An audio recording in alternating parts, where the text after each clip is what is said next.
Ya Rabbana a'tarafna bi'annana iqtarafna wa Manusia itu nampaknya tegar, kuat, kokoh, tapi sebenarnya di balik tulang, daging, otot, kulit dan darah itu ada jiwa yang amat sangat rapuh.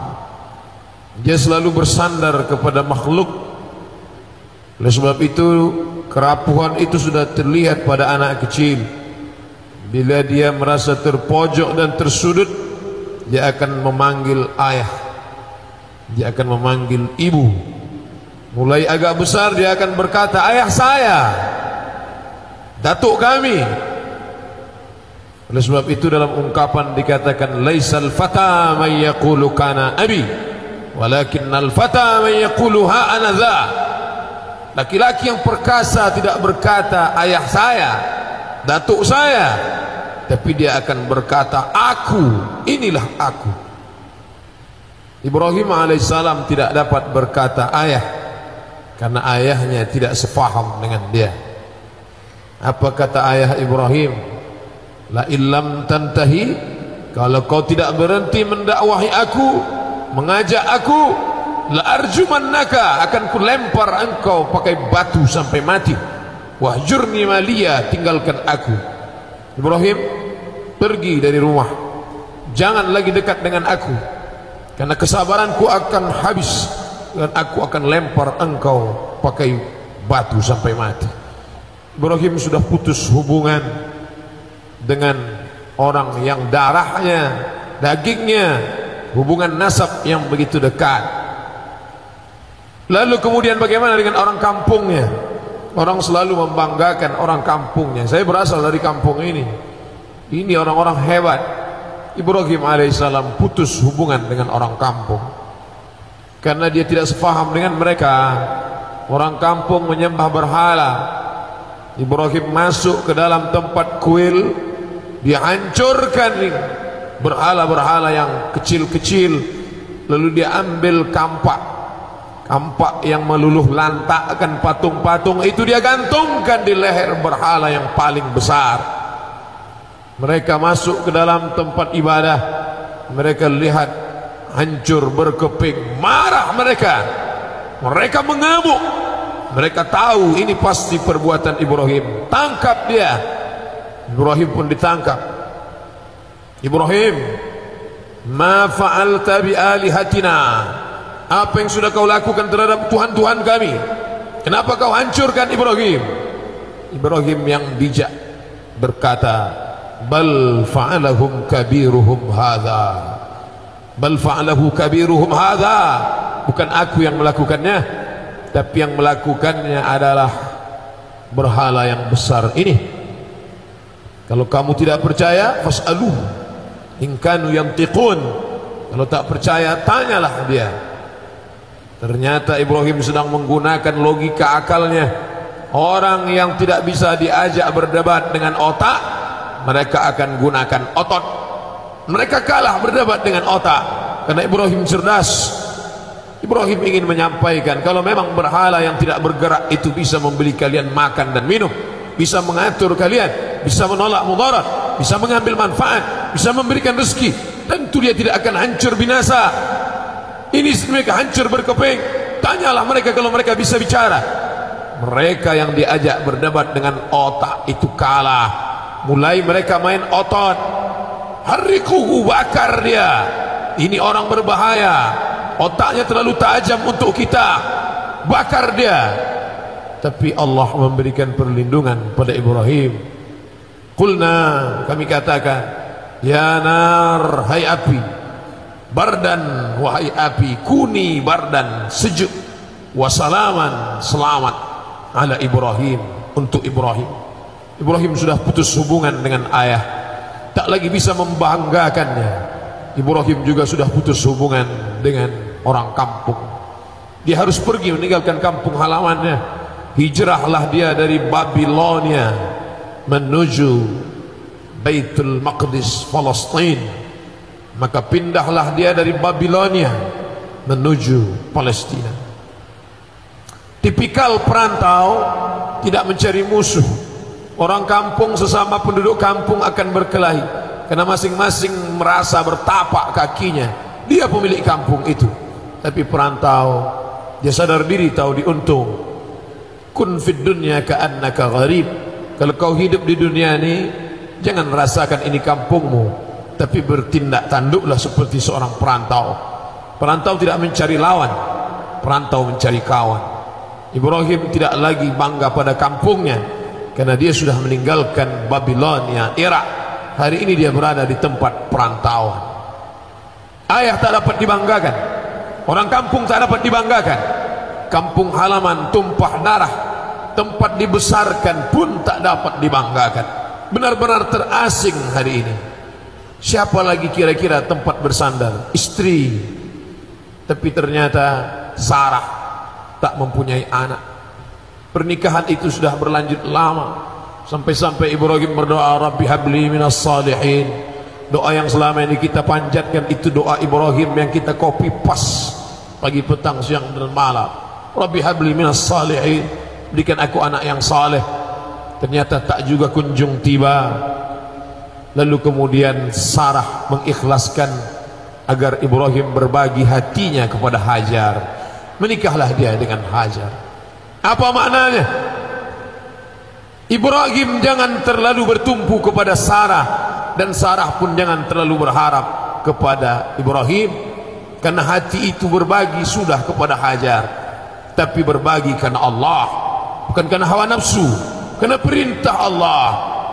Lalu kemudian Hajar harus siap menerima bahwa ia harus pergi jauh dari Palestina, diantarkan di tempat yang sunyi, kering kerontang, fi wadin ghairi dzi zar'in 'inda baitikal muharram. Begitu Al-Quran bercerita tentang tempat itu. Wadin, lembah, ghairi dzi zar'in, tak ada tanaman. Biasanya tanaman tumbuh di lembah, di atas bukit tanaman tak tumbuh karena kering, batu, panas. Di lembah pasti tanaman tumbuh, tapi ini amat sangat panas. Wadin ghairi dzi zar'in, tak ada tanaman, tapi ada yang menenangkan hati. Inda baitikal muharram, dia terletak di samping Baitullah. Hati boleh panas, kepala boleh kering, tapi tetap ada tempat berharap. Baitikal muharram. Allah ingin mengatakan, jangan kau terlalu berharap kepada Sarah, karena Sarah yang kau harapkan juga tak bisa melahirkan anak. Hai Sarah, kau juga jangan terlalu berharap kepada Ibrahim, karena Ibrahim pun sudah membagi hatinya kepada Hajar. Jangan berharap kepada manusia. Hari ini Ibrahim tak dapat bersandar kepada ayah, tak dapat bersandar kepada orang sekampung, tak dapat bersandar kepada tumpah darah negeri tercinta, juga tak dapat berbagi kepada istri tercinta. Lalu kemudian ada satu lagi yang mungkin tempat kita akan terlalu banyak berharap. Anak, buah hati belayan jiwa.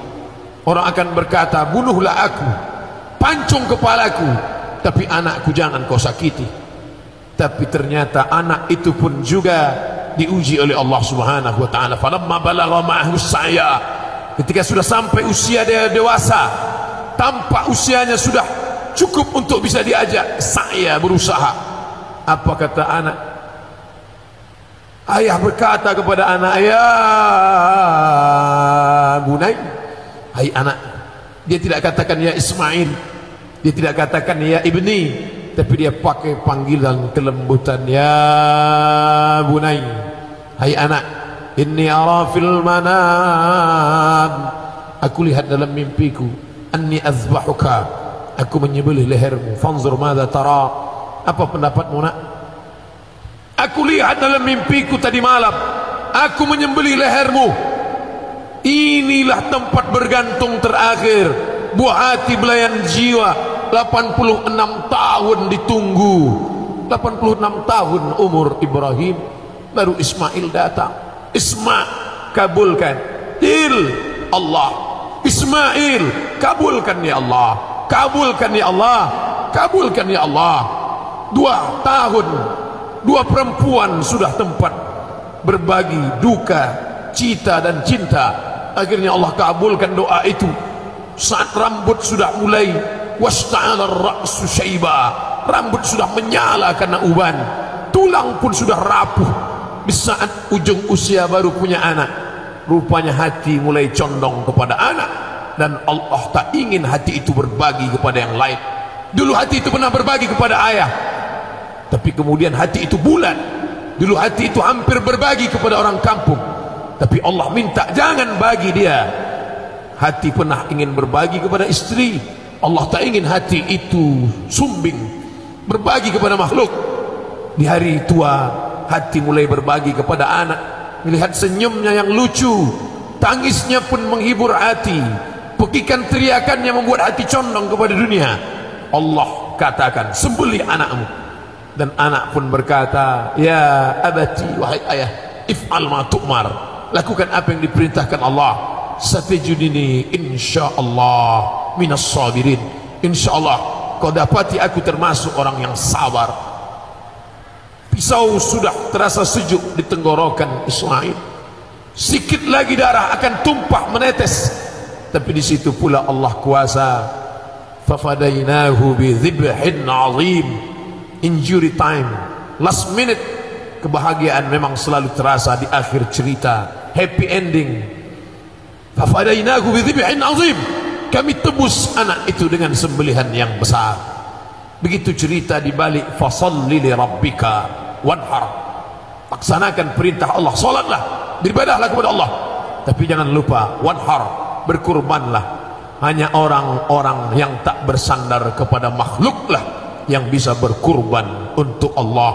Itulah agaknya rahasia mengapa namanya kita sebut berkali-kali, kama sallaita ala Ibrahim wa ala ali Ibrahim, kama barakta ala Ibrahim wa ala ali Ibrahim. Mengapa tidak hanya Ibrahim, tapi juga ali Ibrahim, keluarga Ibrahim? Memang keluarga Ibrahim adalah orang-orang yang jiwanya bulat kepada Allah subhanahu wa ta'ala. Ibrahim mempunyai seorang anak bernama Ishak. Di sisi yang lain ada Ismail. Ishak punya anak bernama Ibrahim. Ishak bernama anak Yaqub. Yaqub punya anak bernama Yusuf. Yusuf punya saudara bernama Yahuza. Cucu cicit keturunan Yahuza itulah Yahudi. Ibrahim punya anak bernama Ishak. Ishak punya anak bernama Yaqub. Yaqub bernama lain Israel. Isra, hamba. El, Tuhan. Israel, hamba Tuhan, hamba Allah. Ismail, kabulkan ya Allah. Israel, hamba Allah. Dia bukan hamba syaitan, dia bukan hamba nafsu, dia bukan hamba dunia, tapi dia hamba Allah. Cucu keturunannya disebut dengan Bani Israel, keturunan dari seorang hamba Allah. Sadarkan diri kalian wahai Israel, wahai Bani Israel, kalian sudah terlalu jauh dari Allah. Nama kalian baik dan datuk kalian adalah hamba Allah, bukan hamba hawa nafsu. Maka mereka adalah orang-orang yang sudah bulat hatinya hanya kepada Allah, tak pernah berbagi kepada yang lain.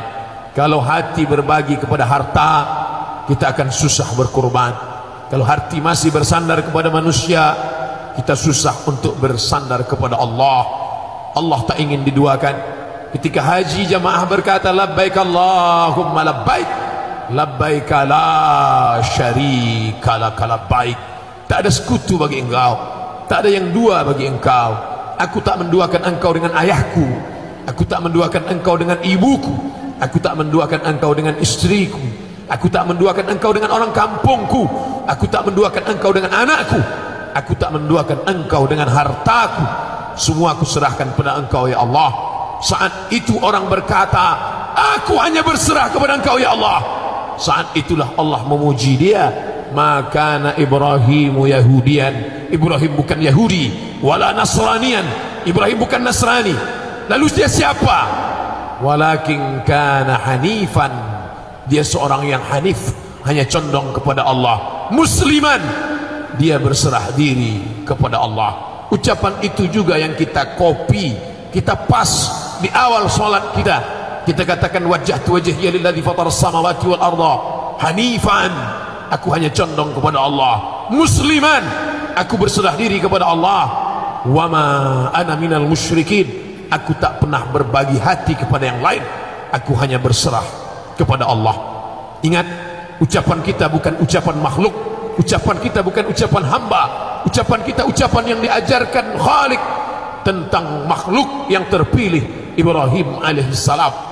Maka ucapan Ibrahim yang kita ucapkan adalah juga jiwa Ibrahim yang tak pernah bisa berbagi kepada yang lain, hanya kepada Allah.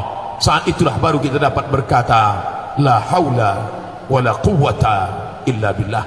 Bila kau sudah berkata hanifan musliman wa ma ana minal musyrikin, tapi kau bagi kepada istrimu, kau bagi kepada ayahmu, kau bagi kepada duniamu, kau bagi kepada hartamu, kau bagi kepada orang kampungmu, maka sesungguhnya tak sesuai antara ucapan lidahmu dengan ikrar hatimu. Renungkan sejenak sampai ke tangkai jantung, ke sumsum, ke tulang, ke otak, agar dapat kita perbaiki ikrar tauhid kita, mampu berkata la ilaha illallah.